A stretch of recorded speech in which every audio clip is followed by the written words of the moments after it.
Referred pain is a fascinating and often misunderstood phenomenon in medicine. Unlike pain that originates directly from an injured or diseased area, referred pain is felt in a region distant from the actual source of the problem. For example, you might experience pain in your leg, but the real issue could be in your lower back. This type of pain is common in clinical practice, yet it remains a puzzle for many healthcare professionals. Understanding referred pain is crucial for accurate diagnosis and effective treatment, as it can easily be mistaken for other types of pain, such as radicular or neuropathic pain. In this video, we'll explore what makes referred pain unique and why it's so important to recognize. Recognizing referred pain is essential for clinicians because it often complicates the diagnostic process. Patients may report pain in areas that seem unrelated to their underlying condition, leading to confusion and potential misdiagnosis. For instance, pain in the groin or thigh could actually stem from spinal issues. This overlap with other pain syndromes means that a thorough understanding of referred pain helps doctors avoid unnecessary treatments and focus on the real source of discomfort. By appreciating the nuances of referred pain, healthcare providers can improve patient outcomes and tailor their management strategies more effectively. Referred pain can originate from a variety of spinal structures. The most common sources include the intervertebral discs, facet joints, and sacroiliac joints. These structures, when affected by injury or degeneration, can send pain signals to distant areas of the body. For example, a problem in the lumbar spine might cause pain in the buttocks, thigh, or even as far as the lower leg. The patterns of referred pain can vary widely, making it challenging to pinpoint the exact source without a detailed clinical evaluation. Understanding these common sources is the first step in unraveling the mystery of referred pain. One of the key challenges in managing referred pain is distinguishing it from other types of pain, such as radicular or neuropathic pain. While radicular pain follows a specific nerve root distribution, referred pain does not respect these boundaries. Instead, it often presents as a dull, aching, or gnawing sensation in a broad area with no clear-cut borders. This makes it difficult to map and diagnose. Unlike neuropathic pain, which is typically sharp or electric, referred pain is more diffuse and less localized. Recognizing these differences is vital for accurate diagnosis and treatment planning. Distribution of referred pain is unpredictable and often overlaps with other pain syndromes. For example, lumbar spine issues can cause pain in the back, abdomen, buttocks, groin, thigh, or even below the knee. The buttocks and legs are particularly common sites for lumbar referred pain. These patterns do not follow the typical nerve root or dermatome maps, making them harder to trace. Each anatomical structure may have its own referral pattern, but significant overlap exists, further complicating diagnosis. Understanding these patterns helps clinicians narrow down potential sources and avoid misdiagnosis. Natural sensitization is one of the leading theories explaining referred pain.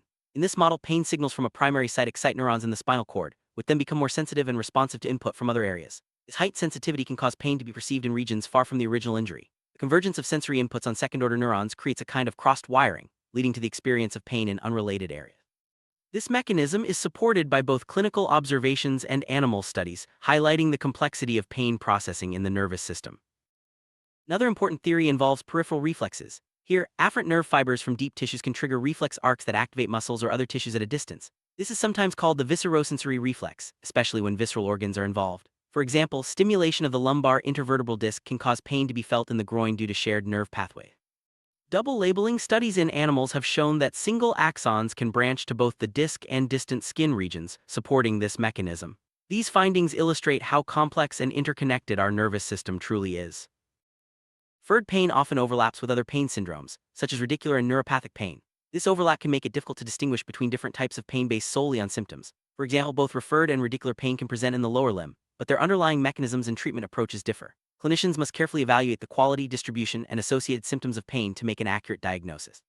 Understanding these overlaps is essential for avoiding misdiagnosis and ensuring that patients receive the most appropriate care.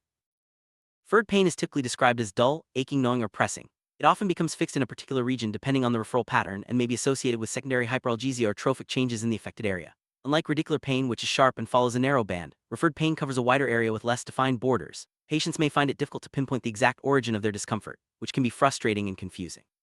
Recognizing these characteristic symptoms is key to identifying referred pain in clinical practice.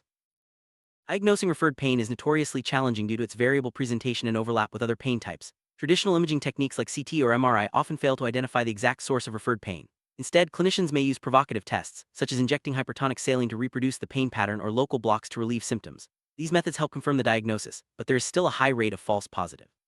Accurate diagnosis requires a combination of clinical expertise, patient history, and targeted diagnostic procedures. Provocative testing involves reproducing a patient's pain by stimulating suspected structures. For example, injecting hypertonic saline into a spinal structure can trigger referred pain, helping to identify the source. Similarly, discography, facet joint injections, and sacroiliac joint blocks are used to provoke or relieve pain, confirming its origin. While these tests can be helpful, they are not foolproof and must be interpreted in the context of the patient's overall clinical picture. Combining these tests with a thorough history and examination increases diagnostic accuracy. While imaging techniques like CT, MRI, and myelography are valuable tools in medicine, they often fall short in identifying the precise source of referred pain. These modalities can reveal structural abnormalities, but they do not always correlate with the patient's symptoms. As a result, imaging is typically used in conjunction with other diagnostic methods, such as provocative testing and clinical evaluation. Understanding the limitations of imaging helps clinicians avoid over-reliance on scans and focus on a comprehensive approach to diagnosis.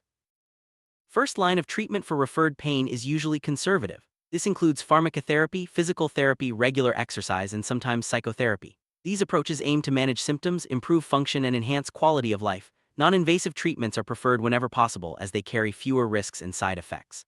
However, the effectiveness of conservative treatments can vary, and some patients may require more aggressive interventions if their pain persists or worsens. When conservative measures fail, invasive interventions may be considered. Local blocks, radiofrequency ablation, and surgical procedures are commonly used to treat spinal referred pain. For example, intra-articular corticosteroid injections can relieve pain from facet or sacroiliac joints, while radiofrequency ablation is considered the gold standard for certain types of referred pain. Surgical options, such as lumbar disc surgery or vertebroplasty, may be effective in specific cases, particularly when structural abnormalities are identified as the source.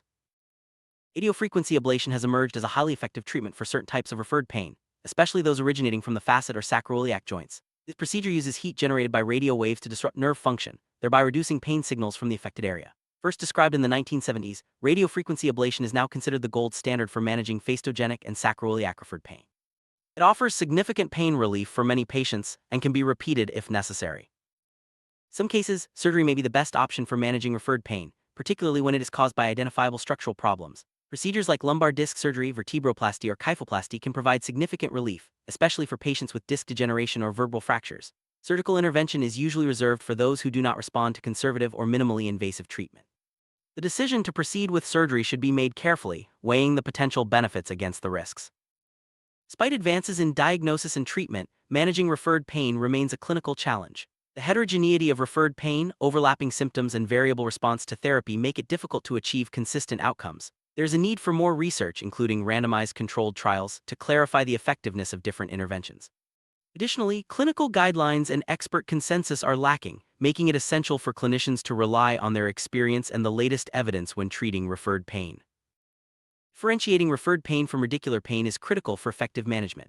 Radicular pain is typically sharp, shooting, or electric, and follows a narrow, well-defined path along a nerve root.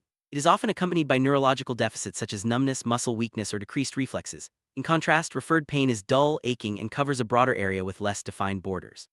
Understanding these differences helps clinicians choose the most appropriate diagnostic and therapeutic strategies for each patient.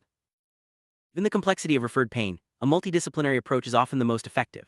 This may involve collaboration between pain specialists, physical therapists, psychologists, and surgeons. By combining expertise from different fields, clinicians can develop comprehensive treatment plans that address both the physical and psychological aspects of pain. Multimodal therapy increases the chances of successful outcomes and helps patients regain function and quality of life. There is still much to learn about referred pain. Ongoing research is needed to better understand its mechanisms, improve diagnostic accuracy, and develop more effective treatments. Multicenter studies and randomized controlled trials will help clarify the best approaches for different patient populations. As our knowledge grows, we can expect to see new therapies and guidelines that will make managing referred pain more precise and effective. Summary: referred pain is a complex and common clinical problem that challenges both patients and healthcare providers. Its unique characteristics, overlapping symptoms, and variable response to treatment make it difficult to diagnose and manage. Key mechanisms include central sensitization and peripheral reflexes, with significant overlap with other pain syndromes. Accurate diagnosis relies on a combination of clinical expertise, provocative testing, and sometimes imaging. Treatment should be individualized, often requiring a multidisciplinary approach. Continued research and collaboration are essential to improve outcomes for patients suffering from referred pain.